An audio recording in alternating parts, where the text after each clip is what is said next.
Hello my friends, my name is DragonHeart, the Prince of Wales, and welcome back to Phoenix Rising, and we're back again with my hometown team, Merthyr Town Football Club.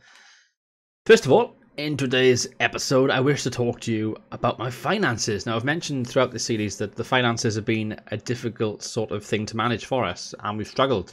I'm one of these people, and this applies to real life as well, where I like to spend money. I have it, I spend it, and that's something I need to improve upon, which thankfully in real life I'm doing better at. But in the game, not so much. Until now, because if you look at my, scouting, you'll now see budgets in the top right-hand corner. Transfer budget's 0, but my wage budget is plus, it's green, is £68 a week. That was minus 400 and something, and minus 500 and something a couple episodes back. I've improved upon this, and it's gone well. Now, basically, what I did, I went to the chairman. I said to him, I wish to have more wages. He said no. I said it'll make. Well, basically, I gave him the option. I can't see me achieving my goals without doing this. And he's like, okay. After much persuading, we agree. So they increased the wage budget. I'm like, excellent, stunning, amazing. We've actually got that sorted out. I'd reduced the scouting budget previously as well. I halved that. I got a slightly better wage budget. Obviously, I got the players out on loan as well. I now actually have a youth team. We signed a bunch of youth players. They're all on £5 a week, so that's eaten into that. It was plus 100 or so. It's now plus, like, obviously 68, because these youth players have been signed on £5 a week contracts. Nothing major here. There's a few which might be okay, but at the very least, it gives me something to play with now. I can sell these off or whatever if I develop them. I can, hopefully do something with them. So I'm quite pleased with what we've done here with the team and with the youth setup that we've got. Obviously, only the 23s is non-existent. Which is fine. Cal Patton's still on loan, of course. But overall, pretty happy with that. Now, today we've got Biggleswade Town. Let me show you where we've been going, what we've been doing since we last saw each other. So, the last game we had was... I can't remember. Was it Chesham? No, it was Redditch, wasn't it? We drew with Redditch, that's right. We drew 1-1. Elliot Richards got the equaliser for us. Since then, we played a friendly with Aberystwyth and won. We played Tiverton and we drew 2-2. Tiverton, of course, quite a good team in this league, so 2-2 draw. I would like to have won, obviously. But hey, it happens. We then played Dundalk in a friendly, which is absolutely fine. We played Hitchin and we beat them 2-1. Richards twice on the score sheet for us again. Played West Ham. We were able to attract West Ham to the club, which is amazing because even though they beat us 4-0, we get quite a bit of profit, if you know what I mean. Look at that. Attendance, 8,198. 1,500 away, so we did really well to get a high attendance there against them. Unfortunately, we lost to Slough, one of our rivals, and this is the thing, we haven't really been getting good results against our rivals. Obviously, the Tiverton result was quite decent. Beat St Ives in the last game 3-1, and we're pretty much in the same place where we were in the last episode. We are 7th in the table. We're a few points off Slough now. We can't even climb by winning. We have to win a few games and hope results go our way. Hereford are going to win the league. It's pretty obvious by now. Let's see, we're on 34 games in. What was it, 46 we play? They're, they're 12 games away from doing it, aren't they? And Royston are on 75. They've taken second now. Kettering have dropped down to 4th. They were up there for a long period of time this season, so interesting. But we make up the top 7. Weymouth are a little bit behind us, so we just got to keep winning and hope that we can do well. Biggleswade is the team that I saw quite recently in real life, so that's why I've basically picked this game. I quite like the Biggleswade fans. They were quite fun in the match that I saw. I was gutted that we lost 2-0, but they were a load of fun. That's what non-league's about. It's about having fun and supporting your local side. Forget the millions and millions of pounds in the Premier League and the Champions League and whatnot. Sometimes it's about going to your local club, chucking a tenner in, and just watching them and having a laugh, basically. And that's what non-league football's about, as far as I'm concerned. So, really enjoyed the experience watching Biggleswade. They played well. They had a much more threatening attack than we did. But obviously with us, it's quite well documented at non-league level that Merthyr are struggling financially off the field. That's why they got the Just Giving page going on. But with that result, Biggleswade actually level on points with Merthyr now in the table. I think they're both on like 27, something like that, which is about lower half of mid-table. But then it's like the teams are occupying the bottom. Merthyr are miles off them, so it should be okay. I don't think Merthyr will go down. But they just got to try and get themselves back up, haven't they? Good ball in. Evans with a shot and Gooch with a save. Gooch! What a goalkeeper's name. I wish we had a goalkeeper called Gooch. Rename Ollie Davis Gooch from now on. Gooch! Because imagine him warming up to take a goal kick and all the crowd going, gooch. I should have had a cup of tea before I started recording. It's made me a little bit weird. This is my second episode I'm recording today as well. I've actually changed my shirt since the last episode, thankfully, because I don't always do that. See, 25 minutes gone, and it's 0-0 still. Shots pretty even. They've had a bit more possession. Can we be a bit more threatening here? Good ball into Taylor. Or Trailer, rather. Richards. Said Taylor. His name's Trailer. Ian Trailer. He has loads of ink on his neck. Big tattoos all over the neck. I like the pinstripes. It was actually mentioned in the comment section of one of my previous videos, but the pinstripes on the Merthyr shirt. Biggleswade got them on their kit as well. Like, quite a lot of teams in this division actually got them. I quite like pinstripes on football shirts, as long as it's subtle. If it's subtle and doesn't take over the shirt too much, like you don't want to be like stripes like West Brom or something. But when it's just thin pinstripes, Southampton did it a few years ago. Liverpool did it when you had like light pinstripes on their home shirt a few seasons ago, and I quite like that sort of look. Wales did it when they obviously had the green on the shoulders. You often see Gareth Bale wearing it, which when we beat Belgium at Cardiff City Stadium and Bale scored the winner, it's that Wales shirt. That had sort of white pinstripes down the front and then the green on the arm. I really love that Wales shirt. I preferred that one to the one they actually won the Euros. So the one they won the Euros was, even though it was a nice kit, oh, good save.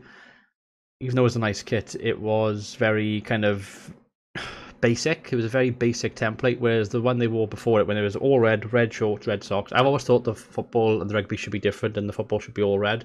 That's just my own personal preference. I don't mind white shorts. White shorts do look nice, but all red is what I prefer. And when Wales had the pinstripes and the green on the arms and the collar, I loved that. I thought that was really unique. Completely different style. And I like it when they do something different but their own spin on things. I like it when clubs do that. Or when they bring back, not clubs, but national teams, but also clubs as well, to a certain extent. I've been the best of games so far. It's been a bit of a weird episode, this.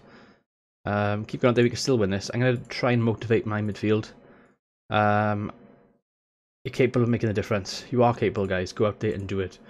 I quite like these episodes as well, because even though I think the last 3 episodes I've done now, I've basically... The gameplay's been going on in the background. I've just been talking about like my life and stuff, and I quite like that. It's quite different. It doesn't always go to be football. This can sometimes be a backdrop to a bigger story, if you will. But yeah, I really enjoyed that Wales kit. I thought it was quite nice. I mentioned before that with my Cardiff, I really like the retro Cardiff shirt from like the 78-79 season when they had the blue and the white and yellow down the sort of the side with the badges. I thought that was quite nice as well. I really like that Cardiff shirt. Cardiff have some really good shirts down the years.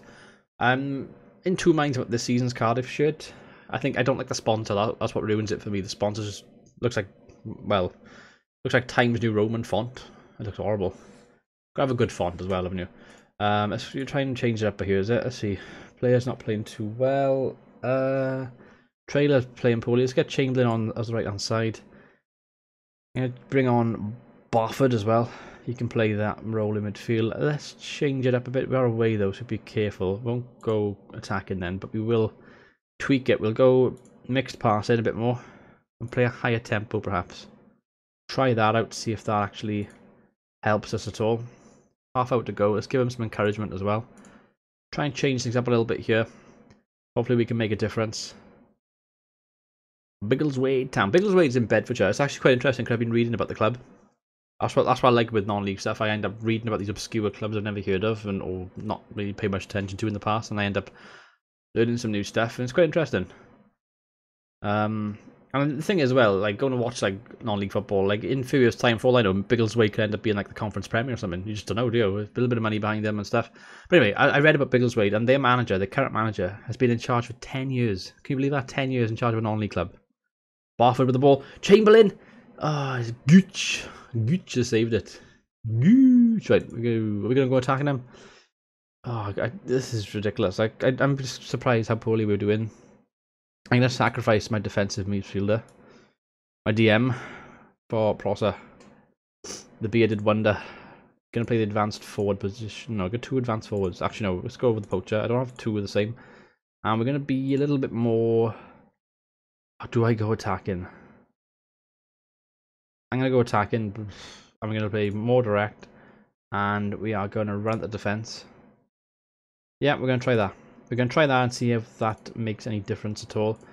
Making my third and final substitution. There he is, Prosser at the top there with a big massive beard. I photoshopped that into the game and I'm quite pleased with the results of that. Took that off a Google image I found of him. Oh, it's going to be a 0-0 draw. I can't believe it. I'm picking the worst games ever to show as live comms. I just can't believe this. It's been quite a short episode as well. We're only 10 minutes in, so I might actually look at a couple other things at the end of this episode. I don't want to just ruin it with a 0-0 draw. At least we've had a little bit of a conversation. That's something to sort of talk about. I like the fact the stadium's called the Carlsberg Stadium as well. That's quite cool. Right, I'm not happy, but I'm just going to give it to my assistant because I always say the wrong things. Then again, he had 2 negatives then, so not the best. I want to go on to Biggleswade in a minute and actually look at their manager because I read it online somewhere, but I also want to check if in-game as well. Right, let's go Biggleswade Town, unless they've changed him in-game, which is quite possible. Chris Nunn, that's the guy. Chris Nunn. History, milestones. Yeah, look at that. He's been manager since the 1st of July 2006. Chris Nunn, Biggleswade Town. You're an absolute legend. You're so much of a legend. You should have had a profile picture in this game. We have to try and find one for you, Chris Nunn. But yeah, that's mad. At non-league level as well. Like, okay, Arsene Wenger's been in charge of Arsenal for a lot longer, and you've had other instances like Ferguson and stuff. But it's quite rare in football. But at non-league level, I suppose you have a lot more love, and the pressure shouldn't be as. There's obviously pressure at non-league level because you're in a sort of situation where you've got financial difficulties and stuff. I mean, if you look at Merthyr's history over here, which we'll touch on it in this episode because I think it'll be quite interesting. If I go on to history overview, look at that league history there. You'll see, obviously, if we look from here where they got relegated, the 2009-10 season, that was when I sort of started getting into Merthyr Town Football Club, and because like I've mentioned it before, but I've always been sort of Cardiff City and Liverpool orientated in my sort of football. Merthyr being my local club, I used to read about them in the Merthyr Express when I was in school. And I always used to read the match reports and stuff. And I'd been dependent on Park when I was a kid, and I'd watch Cardiff games when they had pre-season friendlies against Merthyr. But this was like the first time this season I've gone there to actually watch Merthyr, and I quite enjoyed it. That's why I want to go back and watch it more often. That's why I got the scarf over there and everything. And I bought the Merthyr tops and stuff as well, or some of them. But yeah, this point in history by here is when Merthyr actually went to liquidation. You can see like they were a pretty decent team. I mean, at the 7th level by here, if you look, English Southern Premier League division, Southern Premier League, they're a mainstay in the Southern Premier. They did get relegated once then by year, but they went straight back up as champions, and they were never present here. And just before, like this is 96-97, if you go just a little bit before that, they were actually in the conference leagues, which is what we're aiming to try and do, trying to get them back up to that sort of, when they're in the conference sort of Premier, where Wrexham are now, basically. They were there at one stage, so that's like the highlight of the late 80s and early 90s when Merthyr was at the sort of peak, Merthyr Tydfil. It got liquidated here in 2010. That's when the name had to revert back to the original name of the club, Merthyr Town. They played this season then, where they won the English Western League Premier Division. They won that at the first time of asking. They retained a lot of their players from a few leagues above, so obviously they had a much better squad than most teams. But they had to play at Taft's Wells ground that first season. Then this season, then 12-13, they actually got their stadium back. They finished third in the English Southern League First Division, but they finished second the year after, and the year after that they finished first. So it took them a few attempts then. And eventually now they're back. They got back up to the Southern Premier. It took them a few years, but they got back there eventually. And they finished 10th then in the 15-16 season. And then last season they finished third, which you'd think top 3 go up, but that's a playoff place. Unfortunately, they lost in the playoffs, so a little bit gutting. We could have had them as an actual playable team in this year's FM without using mods, if they had obviously... that's the way I look at it with my brain. That would have been pretty cool, wouldn't it? But you can see they've won the Welsh Cup 3 times. They've won the English Premier... Southern League Premier Division 6 times. Not much conference stuff here. That's because they've been bouncing up and down. But you'll see they've won trophies and stuff. They've got a pretty good history, Merthyr. With the Welsh Cup, if I bring it up here, if I bring it up on past winners, we've got 86-87 Merthyr, now Merthyr Town. They beat Newport in the final. It was played at Ninian Park, which is Cardiff's old stadium. And the winners of the Welsh Cup went into the the Cup Winners' Cup, as it used to be known back then, which is like a third European trophy. They no longer have it. Bear in mind, this is the late 80s. This wasn't long after the Heysel Stadium disaster, which meant that English clubs were banned from Europe, but other clubs within Britain could play in Europe. Welsh clubs could, and English clubs that played in the Welsh sort of system, the Welsh Cup, like Shrewsbury. You'll see, look, you've got English teams that have won this tournament. Like you've got Shrewsbury that have won it here a couple of times, a couple more times there. Borough United no longer exists, they won it. You've got Lovell's Athletic no longer exists. Chester City won it. Wellington Town, South Liverpool, Tranmere. So you'll see there's English teams that have competed in this tournament in the past. But Merthyr won it in 86-87, beating Newport in the final. I think they won 4-1 in the final, if I'm not mistaken. I can't remember exactly. I might got that mixed up with a different game. I actually think that was against Swansea. They beat them 4-1 in a different round. But they beat Newport in the final. It meant that the following season they got to play Atalanta, which are a giant club in Italy. And you'll notice the third strip here, which is blue and black. It's got the Atalanta badge right where my cursor is, but there. I actually own that kit. I will wear it in one of these episodes, guys, once I get it out of the wash and everything. It's a bit dirty at the moment. It's a fantastic kit, though. And basically, that's in honour of the 30-year anniversary, which was 2017, so this year. 30-year anniversary of Merthyr beat them. They beat them 2-1 at home at Penarden Park. They lost the return leg 2-0, I think it was, away. But to beat them was amazing. So Merthyr, well done to you for getting such a victory against them. Okay, I'm going to end the episode here, guys. I've been DragonHeart Prince of Wales. Thanks for watching. Until next time, goodbye. Thank you for watching the video. I want to say a massive thank you to all my patrons and all my sponsors on YouTube Gaming. They're currently on the screen right now. For more information, check out all the links in my description and check out the links on the screen as well.